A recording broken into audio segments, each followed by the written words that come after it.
Here's how to make ChatGPT Search the default search engine on Google Chrome. Let's jump on in. First, head over to the website chromewebstore.google.com. Then on top, search for ChatGPT Search. And hit enter. Then look for the Chrome extension called ChatGPT Search and click on it. Finally, click Add to Chrome and confirm by clicking on Add Extension.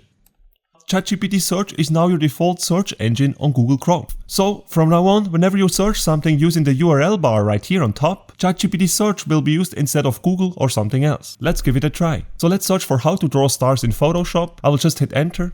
And the first time you will do that, you might see this pop-up right here, which will ask you if you really want to change the search provider. So if you're sure you want to use ChatGPT Search from now on, then click on Keep It. And as you can see, our search has now been performed within ChatGPT Search. And that's it, guys. This is how you change the default search engine in Google Chrome from Google or something else to ChatGPT Search. If you enjoyed this video, make sure to smash the like button and subscribe to my channel. Have a good one. Bye.